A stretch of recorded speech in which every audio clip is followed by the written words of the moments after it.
시청자 여러분께 문화 인사 드립니다. 제네박당 훈장 윤목사입니다. 제네박당이 언제 개강할지 모르지만 그래도 제네박당 훈장으로 한번 소개하고 싶었습니다. 자, 그래서 여름 사역 기간이라서 지금 정규적 컨텐츠는 이제 수, 금 그리고 월요일 외에는 이제 올리고 있지 못합니다. 목요일 제외하고 간간히 특강을 좀 올리고 있는데 제가 지난 7월 20일에 용어정의 두 번째 강의를 올리고 나서 여러 일정이 많다 보니까 4주 만에 이제 올리게 됐습니다.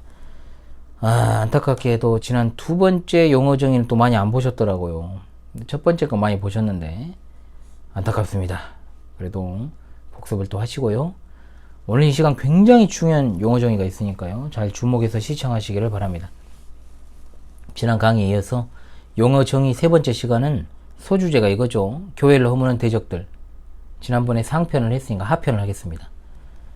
미리 말씀을 드린 대로 오늘은 교회사적으로 참으로 큰 해악을 끼친 펠라기우스, 일명 펠라기안과 세미펠라기우스, 일명 반펠라기안, 그리고 알미니우스, 일명 알미니안주의에 대해서 살펴보는 시간을 갖겠습니다.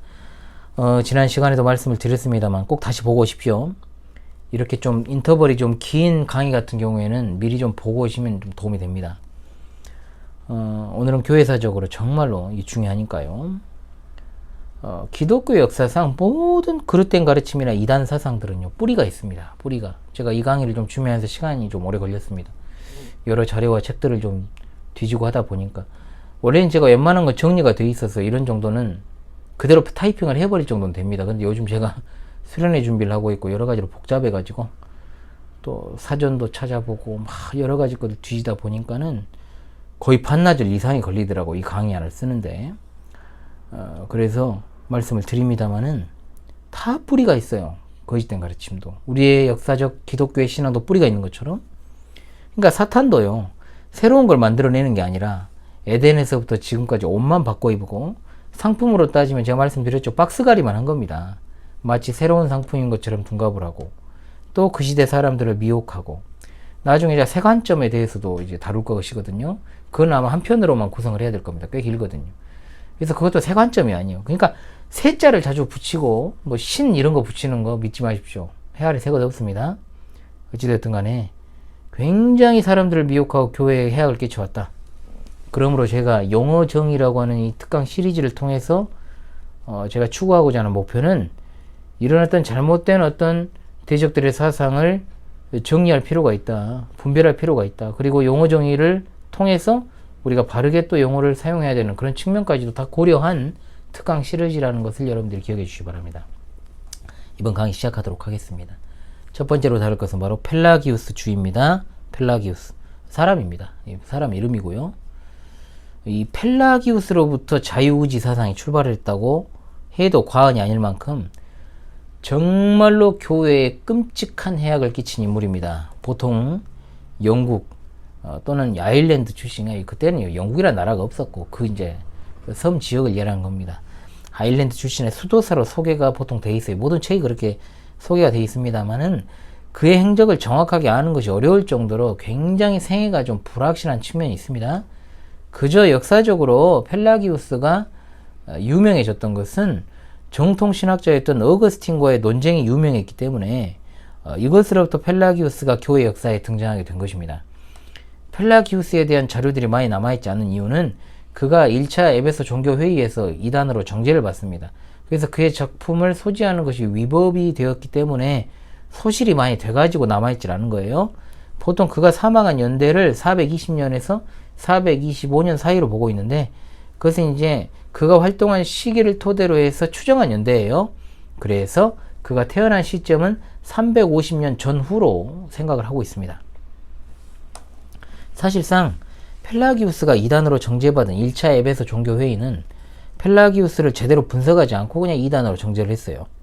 그래서 펠라기우스의 이단 문제는 그와 논쟁을 벌인 어거스틴에 의해서 거의 분석된 것들이라는 것을 우리가 알아야 됩니다. 펠라기우스는 한마디로 말하면 도덕주의자였습니다. 도덕주의. 그러다 보니까 동방교회에서 주장한 아담의 죄가 인간의 자유의지를 부패시키지 않았다라는 주장에 동의를 하고 구원은 인간 스스로의 의지에 시작된다라고 믿었습니다. 그러면서 서방교회의 인간론이 사람들에게 의롭게 살도록 도전을 주지 않는다라고 이제 생각을 하죠. 그래서 따라서 펠라기우스가 인간의 본성은 부패되지 않았고 아담의 죄가 그의 자손에게 심각한 영향을 끼치지 않았다라고 주장하는 데 이릅니다. 그러면서 인간은 완전한 자유의지를 소유하고 있다고까지 주장하지요. 따라서 이렇게 갑니다. 하나님의 은혜의 도움 없이도 예수님을 믿을 수 있는 능력이 인간 스스로에게 있다. 이와 같은 펠라기우스의 주장은 자력권론이죠. 10가지 정도로 정리를 할 수가 있겠습니다. 첫 번째, 아담은 죽을 수밖에 없는 인생으로 만들어졌고 비록 그가 죄를 짓지 않았더라도 죽었을 것이다. 두 번째, 따라서 아담의 타락은 자신에게만 손상을 주었고 인류에게는 전가되지 않았다. 세 번째, 유아는 타락 전 아담의 상태와 동일하다. 네 번째, 인류는 아담의 타락의 결과로 죽는 것이 아니며 그리스도의 부활의 결과로 부활되지 않는다. 다섯 번째, 율법도 복음과 같이 사람을 천국으로 인도한다. 여섯 번째, 그리스도께서 오시기 전에 무죄한 자가 있었다. 일곱 번째, 죄란 하나님께 의도적으로 대항한 행위이므로 의무를 다하는 자에게는 죄가 없다.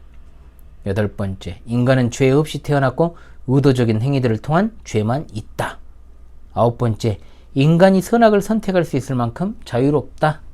열 번째, 오직 도덕적으로 정직한 자만이 교회에 받아들여질 수 있다. 자, 어떻습니까, 여러분? 여러분이 듣기에도 이상하죠? 도저히 그리스도교라고 볼 수 없는 완전히 성경에서 벗어난 이단이죠? 동의하십니까? 특히 펠라기우스 사상은 제가 최근까지 강의했던 튤립 교리, 칼빈주의 5대 교리와도 완전하게 대척점에 있죠. 일단 펠라기우스는 인간이 자신을 스스로 구원을 할 수 있다라고 말했어요. 자력 구원론이라고 한 이유는 그겁니다. 그 이유는 구원을 위해 필요한 것들을 행할 수 있는 능력을 인간 스스로 갖추고 있다라고 봤기 때문에 그렇습니다. 그러면서 이제 성경의 주요 교리를 믿지도 않으면서 십계명과 예수님의 어떤 모범, 도덕적 모범을 따라야 된다 이렇게 이야기를 해요. 그러니까 이제 이게 완전 행위 구원론이 된 거죠. 이 요구들을 이루면 구원을 스스로 쟁취할 수 있다라고 주장을 했습니다. 그러니까 펠라기우스에게는 예수님의 죽으심이 속죄의 의미가 아닌 거예요. 도덕적으로 모범적 행위인 겁니다.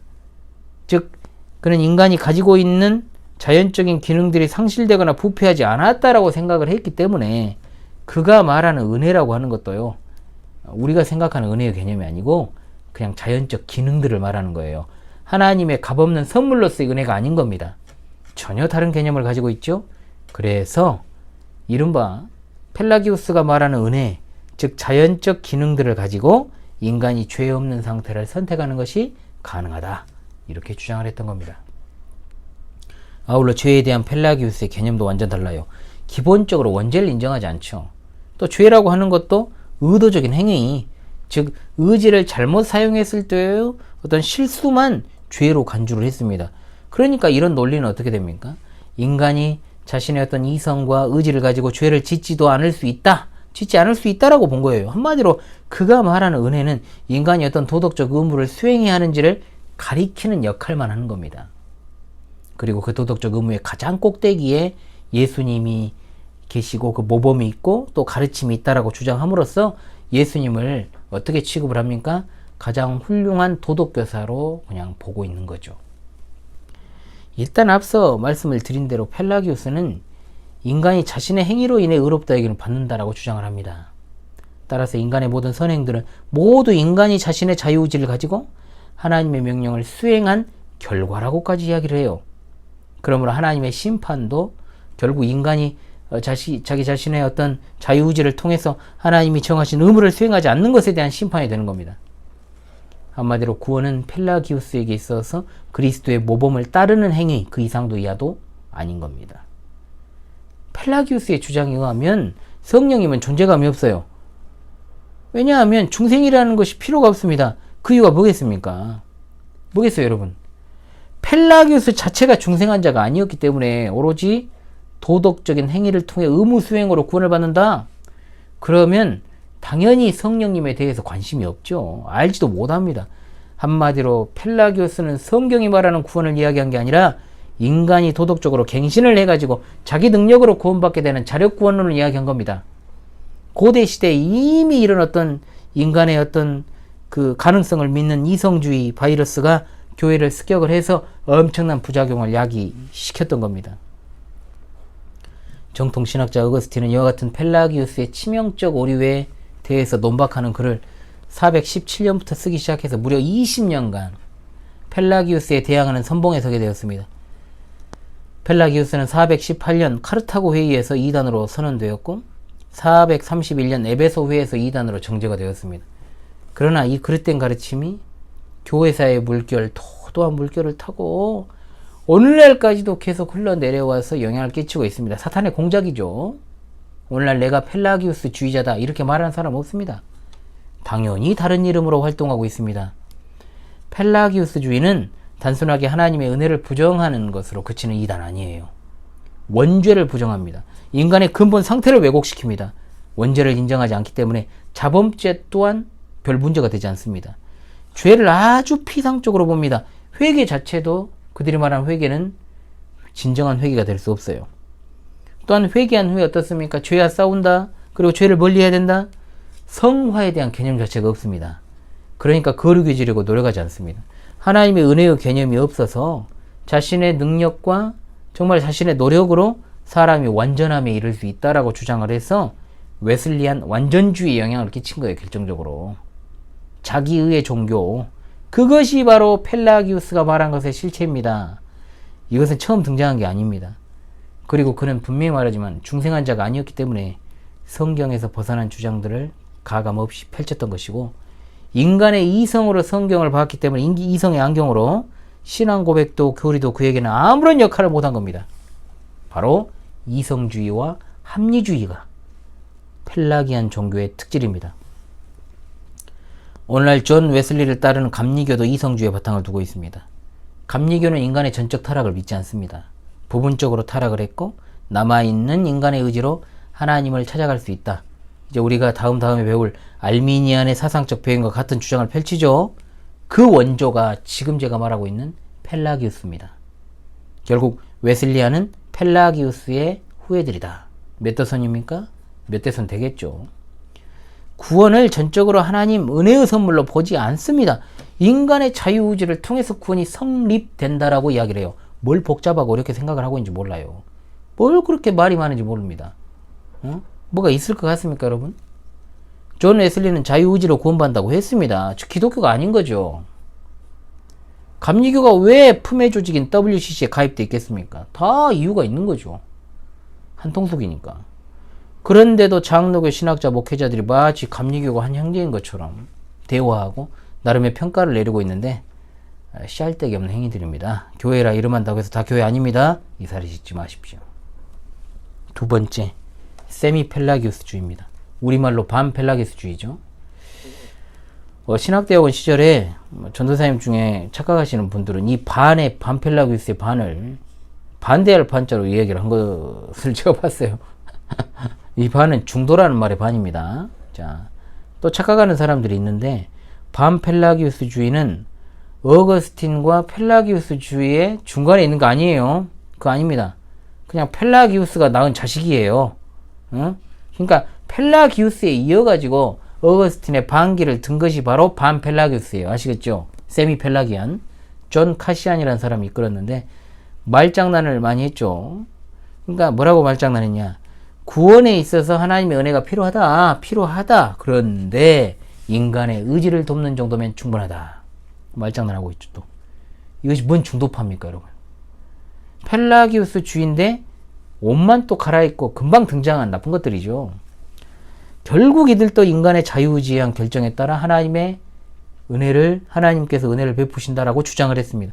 차이점이 있다면 굳이 펠라기우스는 인간의 노력으로 구원을 100% 달성할 수 있다라고 하는 자력구원론을 주장한 반면 반펠라기아는 말 그대로 하나님 50% 인간 50% 해서 구원이 이루어진다. 그러니까 사람들이 착각하기를 그래도 50%를 이야기했기 때문에 또 펠라기우스주의와는 다르지 않냐. 어거스틴과 펠라기우스의 중간에 있지 않느냐. 웃기는 소리 하고 있네. 천만의 말씀 만만의 공덕입니다. 실제로 50%가 아니라 인간이 0.00001%라도 1%고 하나님이 99.99999%라고 할지라도요. 이단입니다. 아시겠습니까? 하나님의 전적인 은혜라는 말을 착각하지 마십시오, 여러분. 거기에는 어떤 인간의 노력이나 공로나 선행이 조금도, 아주 조금이라도 첨가되지 않습니다. 그리고 인간의 어떤 측면도 구원에 필요한 조건으로 인정되지 않습니다. 공로로 인정되지 않습니다. 오로지 순수하게 100% 예수 그리스도의 십자가의 보혈의 공로로만 인간은 구원을 받습니다. 아멘입니까? 그것이 바로 하나님의 주권적인 은혜에 의한 구원입니다. 그래서 세상에는 두 가지의 구원론밖에 없는 것입니다. 인간에 의한 구원과 하나님에 의한 전적인 은혜의 구원. 이것들은 그냥 말 바꾸기를 하는 것 뿐입니다. 똑같습니다. 조금이라도 인간의 것이 들어가면 안 됩니다. 자, 그래서 죄인들의 자유의지는 여전히 살아있죠. 그 자유의지를 통해서 하나님을 찾을 수 있죠. 그러니까 인간의 전적인 타락을 부정하는 겁니다. 그러니까 하나님의 은혜에 대한 개념도 스스로를 구원하고자 하는 의지를 가진 자에게 주시는 하나님의 도움이다라고 생각을 한 거예요. 은혜의 개념이 완전히 다르죠. 펠라기우스는 뭐라 그랬습니까? 은혜라는 것이 인간에게 주어진 자연적 기능이다. 이것을 통해서 인간은 죄 없는 상태를 선택할 수 있다. 한마디로 같은 말인데 뭔가 균형을 이룬 것처럼 주장해가지고 혼선을 준 거죠. 마귀 새끼들이 다 그래요, 원래. 은혜가 효과를 발휘하려면 인간이 움직여야 됩니다. 그런데 인간이 움직이는 능력을 갖고 있느냐? 갖고 있다는 겁니다. 그들이 주장하기를. 따라서 인간이 움직이면 은혜가 효과를 발휘하는 것이죠. 하나님의 역할은 어떻습니까? 굉장히 수동적이고 제한적입니다. 왜? 인간의 눈치를 살피는 게 하나님이잖아요. 이들이 말하는 하나님은. 그러므로 그리스도의 속죄 사역도 그 자체로는 이들한테 효과적인 것이 되지 못합니다. 왜냐? 인간이 그 속죄를 받아들이는 결정을 해야 되잖아요. 받아들여야 그 속죄가 유효하니까. 그러면 받아들이면 끝나느냐? 아닙니다. 상실할 수 있다라고 또 이야기를 해요. 그래서 여기서부터 보편 구원론이 시작된 겁니다. 그리스도의 속죄의 죽음은 그 자체로 모든 사람을 위한 것이란 겁니다. 기본적으로 성경에 나오는 하나님의 예정을 부정하면서 시작된 사상. 그것이 바로 뭐다? 반펠라기우스주의, 반펠라기안 또는 세미펠라기안입니다. 529년 오렌지 회의에서 반펠라기우스파가 규탄을 받았고, 인간의 부패야 오직 은혜의 구원을 골자로 하는 25개 조항을 529년 오렌지 회의에서 이제 채택을 했습니다만, 역사상에 이제 갑자기 등장했던 590년에 세상에 이제 등장하게 되었던 로마교는 그 사상을 못 버렸습니다. 결국 펠라기우스, 반펠라기우스로 이어져 내려오는 이른바 신인 협동론이 오늘날 로마교 사상의 틀에 일조를 하게 됩니다. 그들은 세례를 은혜의 방편이 아니라 구원의 방편으로 간주해서 세례를 통해 원죄와 모든 죄를 씻으며 고해 성사를 통해서 용서받는 수단을 제공받습니다. 그리고 이를 제외한 5가지 성례들은 7성례가 있죠. 로마교는 선행을 위한 하나님의 도움의 방편이라고 주장을 해요. 이처럼 세미펠라기안 또는 반펠라기안, 이 펠라기우스주의는 펠라기우스주의에서 알미니안으로 넘어가는 징검다리 역할을 한 겁니다. 그리고 사악한 로마교는 이 반펠라기안주의를 가져다가 자신들의 구원론으로 채용을 해가지고 계속해서 영적 바이러스의 맥이 이어지도록 혁혁한 공을 세우게 된 것이죠. 공이죠, 공. 자기들 입장에서는. 기본적으로 로마교의 구원과는 믿음에 있어 행함이 있어야 된다고 주장을 하면서 사람이 자유의지로 구원을 받아들일 수도 있고 거절할 수 있다라고 말합니다. 하나님의 은혜로만 구원받는다는 사실을 부인하죠. 선행을 구원의 열매가 아니라 구원을 위한 조건으로 보는 겁니다. 제가 또 그래서 이거 준비하면서 가톨릭 교회 교리서도 뒤져봤습니다. 전 다 가지고 있어요. 공부를 해야죠. 상대방의 것을 보지 않고 어떻게 남의 것만 가지고 이야기할 수 있습니까? 가톨릭 교회 교리서, 가톨릭 교회라고 말하고 싶지 않으니까 저는 로마 교리서라고 이야기하겠습니다. 로마고 교리서 405조에 이렇게 되어 있습니다. 원죄는 비록 각자에게 고유한 것이긴 하나 아담의 어떤 후손에게도 개인의 잘못이라는 성격을 가지는 않는다. 원초적 거룩함과 의로움은 이렇지만 인간 본성이 온전히 타락한 것은 아니다. 분명히 원초적이라는 단서를 붙이죠. 원초적 거룩함과 의로움을 상실한 것이지 온전하게 타락한 것은 아니다. 이게 로마교의 구원론이라 이 말입니다. 성경적 교리인 전적인 타락을 부정하고 있잖아요. 웃기는 것은 원초적 거룩함과 의로움을 상실했다고 해놓고 사람의 선행이 구원의 공로가 된다라고 주장한 헛소리 말장난이죠, 이게. 반펠라기우스주의를 그대로 계승한 티가 여기서 나는 겁니다. 무슨 놈의 그냥 후라이드 반 양념 반 같은 소리를 하는 겁니까? 아울러 구원에 있어서 선행이 절대적이다라고 말을 해요. 1260조에 이렇게 되어 있습니다. 그리스도의 복음과 그분의 교회를 모른다고 해도 진리를 찾고 자신이 아는 대로 하느님의 뜻을 실천하는 사람은 누구나 구원을 받을 수 있다. 하느님이죠, 하느님. 하나님도 아니에요, 또. 응? 1477조 마리아와 모든 성인이 거룩하게 살고 성부께서 그들에게 맡기신 사명을 완수하였으므로 구원을 얻었다. 선행에 의한 구원 이야기하고 있죠. 846조, 847조에도 그들은 행위에 의한 칭의를 이야기하고 있습니다. 인간의 전적인 타락, 인간의 전적인 부패, 인간의 전적인 무능력을 깨닫지 못합니다. 그저 인간의 선행이 구원에 절대적으로 필요하다는 펠라기안, 반펠라기안, 이 중세기에 이 에라스무스라는 사람이 있습니다. 또 이것이 또 이어받았죠. 이 다음에 살필 알미니안 그리고 웨슬리안으로 가는 거예요. 계보가 있다니까 여러분. 그러니까 다른 말은 안 하는 것입니다. 그러니까 이야기만 조금 바꿔가지고 이야기를 하니까 쉽게 말하면 이제 표절인 거죠. 표절. 똑같은 이야기를 하고 있는데 그냥 약간 단어만 바꿔가지고 이야기를 하고 있다는 겁니다. 이것은 완전하게 부패한 것이 아닌 약화된 것일 뿐이다. 신인 협력을 통해서 스스로를 변화시키는 것이다 라고 주장을 하는 겁니다. 사람이 의롭게 되는 것은 인간의 행위나 노력이 아니라 오로지 하나님께서 주시는 믿음을 가지고 그리스도를 믿음으로 말미암아 그리스도께서 성취하신 의를 전가받는 것으로 되는 줄을 우리는 믿습니다. 아멘. 따라서 인간이 구원에 대해서 그 어느 것도 숟가락 얹을 일이 없고 얹은 것이 없어요. 너희는 그 은혜에 의하여 믿음으로 말미암아 구원을 받았으니 이것은 너희에게서 난 것이 아니요 하나님의 선물이라 행위에서 난 것이 아니 이유는 누구든지 자랑하지 못하게 함이라. 아멘. 성경만 믿으면 됩니다. 성경을 왜곡시켜서 헛소리하는 것들은 견해차가 있는 게 아니고요. 반기독교적인 주장을 펼치는 사탄의 종자들이기 때문에 정확하게 구분을 해야 되는 겁니다. 이런 소리를 그래서 하는 겁니다. 그들이 낳은 열매가 어떤 것인지를 제가 이 다음 용어 정의 시간에 한번 다루도록 하겠습니다. 그리고 여러분 세 번째 알미니우스주의입니다. 알미니안입니다. 인간의 자유의지로 구원받는다는 이 사악한 사상이 펠라기우스, 반펠라기우스를 거쳐서 이제 로마교를 거쳐 꽃을 피우는 것이 16세기 이제 후반. 그것도 칼빈 선생이 사역했던 제네바에서 고위 관료였던 코른 히얼트라는 사람이 하나님의 주권과 예정을 반박하면서 제네바 정부에 이걸 제출하면서 시작이 돼요. 이 일로 제네바에서 엄청나게 난리가 나죠. 이때 이제 칼빈 선생은 진작에 이제 천국 가고 없어요. 이때 존 칼빈의 제자였던 데오도르 베자가 나서가지고 자신의 제자이자 라이덴 대학의 교수였던 참 웃기죠. 야코비스 알미니우스 베자의 제자였던 겁니다. 얼마나 웃깁니까 여러분. 응? 집안 내에 이런 인간이 있었던 거예요. 코른 히얼트한테 보냅니다. 좀 상세하게 진상조사를 해라. 그리고 성경에 근거해서 논박하라고 이렇게 보냈어요. 그런데 갔는데 알미니우스가 거기에 빠져버린 겁니다. 그러면 코른 히얼트가 기가 막히게 설명을 잘해가지고 알미니우스가 원래는 진짜 개혁신앙을 가지고 있다가 거기 가가지고 그렇게 뒤집어졌을까요? 아니죠. 그렇게 세상을 정말 순수하게 바라보면 안 됩니다. 알미니우스의 출신 성부는 로마교 신부 밑에서 어린 시절부터 자랐습니다. 그러니까 자연스럽게 펠라기안 유전자가 있어요.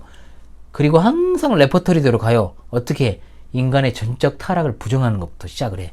그리고 그러면 어떻게 됩니까? 하나님의 무조건적 선택도 부정합니다. 예수 그리스도의 속죄 사역이 택자를 위한 제한적 속죄라는 것도 부정합니다. 그래서 자연스럽게 인간이 자유의지로 구원받는다는 주장을 펼치는데 지금까지 여러분이 강의를 잘 들으셨다면 전혀 새로운 이야기를 한 게 아니죠. 하나님이 인간의 행위를 보고 조건적으로 선택을 하신다라고 주장을 하면서 예수 그리스도의 속죄는 만인을 위한 속죄라고 주장을 하기에 이르는 거예요. 만인구원론. 또한 인간이 하나님이 주시는 은혜를 거절할 수 있다. 그렇기 때문에 결국 인간의 손에 의해서 구원이 결정된다라고 하는 이야기를 이렇게 꼬고 이야기를 한 겁니다. 코른 히얼트와 알미니우스는 아주 강교한 자들이에요. 겉으로는 성경을 그대로 믿는 것처럼 위장하고 계속해서 제자들을 가르쳤기 때문에 거기 안에서 가라지들을 영상에 낸 겁니다. 조금씩 자기 사람들을 확보하고 칼빈주의자들을 추방시키는 전략을 사용했거든요. 아주 강교한 것들이죠. 이와 같은 교회를 향한 알미니우스의 공격에 의해서 개혁파 신학자들이 한자리에 모이게 됩니다. 이미 이때는 이제 알미니우스가 죽은 후였고, 알미니우스의 제자들이 항론파라는 이름으로, 제가 이거 다 강의했었죠? 5개 조항이 발단이 된 겁니다. 이것은 튤립 따라 걷는 얘기를 해서 다뤘으니까요. 이 강의 보시고 여러분 그 부분 꼭 보십시오. 첫 번째 강의예요. 꼭 보시고요. 다시 복습을 하십시오. 자, 뭘 주장했습니까? 이 항론파가 첫 번째, 사람의 부분적 타락을 이야기했죠. 인간 본성은 타락으로 손상되었지만 완전히 무능력해지지 않았다. 인간이 기본적으로 선하지 않다고 가정해도 최소한 완전히 악하지 않다. 그냥 그대로 똑같은 소리 하는 거예요. 의지는 죄에 해속되지 않았고 오히려 거듭나기 전에도 그리스도를 믿을 수 있다. 따라서 모든 죄인은 하나님 편에 서든지 하나님을 대적하든지 성령과 협력하여 구원에 이르든지 하나님의 은혜에 대항하여 저주에 이르든지 선택할 능력을 보유하고 있다. 그대로 보유하고 있다는 거예요. 두 번째, 조건적 선택을 이야기했습니다. 특정한 사람들을 구원하시는 하나님의 선택은 예지된 믿음, 즉 그들이 자유롭게 복음을 믿으리라는 것을 미리 아시는 하나님의 능력에 기초했다. 선택은 궁극적으로 개인의 선택에 의해 결정된다는 점에서 조건적이다. 하나님이 선택하신 사람들만이 하나님이 믿을 것으로 미리 아신 이들이다. 더 나아가 하나님이 미리 하시는 믿음은 오로지 하나님의 선물이 아닌 부분적으로 인간의 결정이다. 그러므로 구원의 궁극적인 원인은 죄에 대한 하나님의 선택이 아니라 하나님에 대한 죄인의 선택이다 라고 주장했습니다. 그리고 세 번째, 비한정적 속죄를 이야기했죠. 그리스도의 십자가 사역은 구원을 모든 사람에게 가능하긴 하지만 구체적으로 누군가에게 실제가 되게 하지 않는다. 십자가형으로 인해 하나님은 용서를 베풀 수 있게 되었지만 용서는 오직 개인적 믿음을 조건으로 해서만 베풀어진다. 그리스도는 모든 사람이 죽으셨다. 그러나 믿는 이들만이 구원을 받을 것이다. 따라서 속죄는 누군가가 그것을 받아들이고 선택할 경우에만 효력있게 된다. 그들이 다 선택을 하는 거예요. 그러니까 네 번째, 저항할 수 있는 은혜를 말하죠. 복음을 듣는 모든 사람은 외적으로 뿐만 아니라 내적으로도 그리스도 안에서 믿음으로 부르심 받는다. 성령은 모든 심령에 말씀하시며 죄인이 그리스도를 믿도록 설득하기 위해 할 수 있는 모든 일을 하신다. 그러나 죄인들은 성령을 거역할 수 있으며 회개하지 않으면 회개할 때까지 거듭나지 못할 것이다. 이 점을 달리 표현하자면 그리스도의 구원 사역에 대한 성령의 적용은 죄인이 먼저 복음을 받아들이는 것을 조건으로 한다. 성령은 죄인이 받아들여야 하지 않으면 새로운 영적 생명을 주실 수 없다. 그러니까 주권자는 인간인 거예요, 여러분. 아시겠죠? 다섯 번째, 거부할 수 있는 은혜. 그리스도를 믿고 진실로 구원받은 이들은 그럼에도 불구하고 믿음에서 떨어져 나감으로써 구원을 완전히 최종적으로 상실할 수 있다. 영원한 생명은 죄인이 그리스도께 올 때 확보되는 것이 아니라 죽을 때까지 그리스도께 대한 그리스도인의 신실함에 달려있다. 결국 행위구원론 이야기하려고 이 짓거리를 하는 거예요. 이 5가지 주장 요약한다면 이거잖아요. 하나님의 은혜의 주권을 어떤 식으로든 인간의 선택의 자유로 제한해야 된다. 즉 구원은 하나님과 인간의 공동의 노력을 통해 성취된다. 그러나 주도권은 누가 가지고 있다? 인간에게. 한마디로 구원의 최종적인 결정권자는 하나님이 아닌 인간에게 있다는 거예요. 정확히 말하면 인간의 자유의지로 하나님과 협력하고 하나님의 은혜의 선물을 받아들이기로 선택하는 이들에게만 효력이 있습니다. 즉 구원의 선물을 받고 안 받고는 인간이 스스로 결정하는 것이기 때문에 이 구원론은 결국 그들의 조상 펠라기우스가 말한 자력 구원론이 되는 겁니다. 이해되십니까 여러분? 이해돼야 돼요. 이거 똑같은 이야기를 하고 있다는 겁니다. 뭔가 고상해 보이는 척해도. 그래서 우리 신앙의 선배들 1618년 11월 13일 북네덜란드 화란의 개혁파 교회에서 도르트 회의가 소집이 되어서 그 다음에 1619년 5월 9일까지 장장 7개월 동안 154차례의 회의를 가졌습니다. 참석자들의 구성은 총 143명인데 화란의 정통 칼빈주의자가 102명, 외국에서 온 칼빈주의 신학자가 28명, 알미니안이 50여 명이었지만은 13명만 참석을 했습니다. 그들은 국가의 죄인들입니다. 알미니안은 국가의 죄인이에요. 이들이 서로 공모해가지고 전통파 칼빈주의자들을 제네바에서 추방하려는 시도를 했기 때문에 굉장히 끔찍한 범죄였습니다. 여기에서 칼빈주의 5대 강령이 작성되고 채택되었으며 알미니우스의 사상을 이단으로 정죄했습니다. 주모자들은 처형되었고 알미니아는 국외로 추방됩니다. 잊지 맙시다 여러분. 인간의 전적 타락, 무조건적인 선택, 제한적인 속죄, 불가항력적인 은혜, 성도의 견인, 교회 개혁 5대 솔라와 함께 교회가 서고 무너지는 은혜의 5교리입니다. 복습한다고 생각하시면서 튤립 교리 꼭 보십시오. 이 알미니안이 영국으로 건너가요. 영국에서 명맥을 유지하다가 이 품의 세력이었던 성공의 신부이자 감리교의 창시자 존 웨슬리에 의해서 계승이 됩니다. 그리고 신대륙을 거쳐서 우리나라까지 들어와가지고 이제 큰 세력을 형성하고 있죠. 우리나라에서 알미니안을 계승한 교단은 여러분 잘 아시는 순복음, 그리고 기독교 대한감리회, 기독교 대한성결교회, 기독교 대한나사렛 성교회 등인데, 그러면 이 교단들만 알미니안주의를 가르치느냐? 아니죠. 여기 언급하지 않은 정치적 이유로 분파된 교파들도 있어요. 여기에서 규모가 큰 교단만 제가 이야기를 드린 거예요. 다 해당하고요. 장로 교단의 간판을 걸고 있지만 실제적으로 알미니안주의 목회하는 이들이 겁나게 많습니다. 여러분, 저는 설교만 들으면 압니다. 설교만 딱 몇 번 좀 들어보면 알 수 있어요. 왜냐하면 60, 70년대를 거치면서 순복음 신학의 교계를 거의 지배했죠. 80년대에는 아예 터치할 수 없을 정도로 너무 커져가지고 장로 교단의 정신나간 목사들이 순복음 쪽에서 거의 신격화되어 있는 그 양반한테 머리를 조아리고 무릎을 꿇고 사과한 적도 있습니다. 저 어린 시절만 해도요, 순복음이 이단이란 말이 지배적이었어요. 시한부 정말론도 주장을 했거든요. 감리교도 같은 일파라고 의식 있는 어른들이 제게 이야기를 해줬습니다. 분명히 제가 어린 시절에 그걸 똑똑히 기억하고 있습니다. 제가 똑똑히 같은 일파라고, 순복음과 감리교는.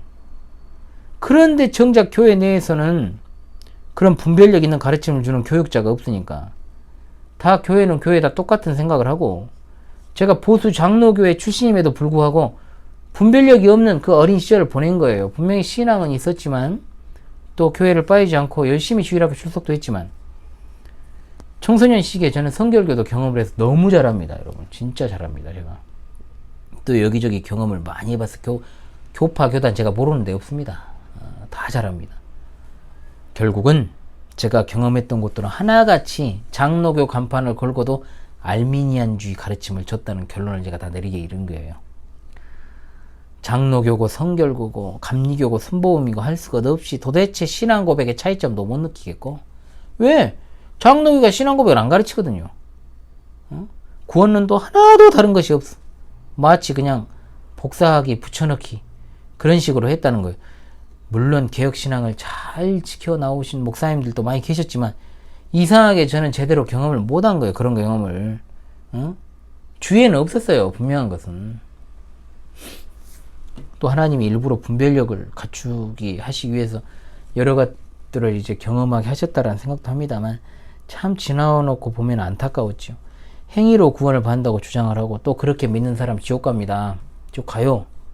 행위로 절대 구원받을 수 없기 때문에 결국 그것들은 다 거짓말하고 있는 겁니다. 거짓말을 누가 합니까? 거짓의 아비 마귀가 합니다.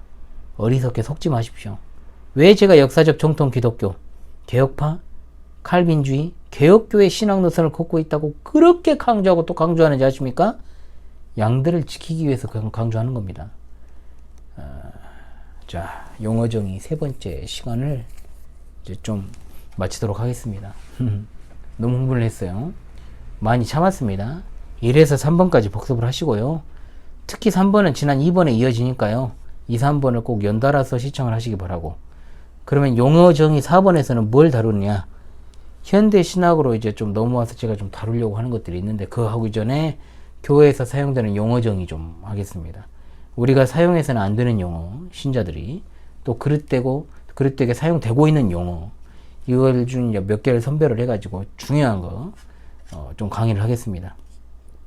용어 정의는요, 제가 볼 때 끝이 없어요. 그래서 계속해서 우리가 궁금한 신학과 신앙, 교회 대적들을 분별하는 시간을 이 특강 시리즈를 통해서 강의를 할 테니까요. 여러분 꾸준한 시청과 학습을 바라옵겠습니다. 여러분 긴 시간 수고하셨습니다. 지금까지 제네박당 훈장 윤목사였습니다. 감사합니다.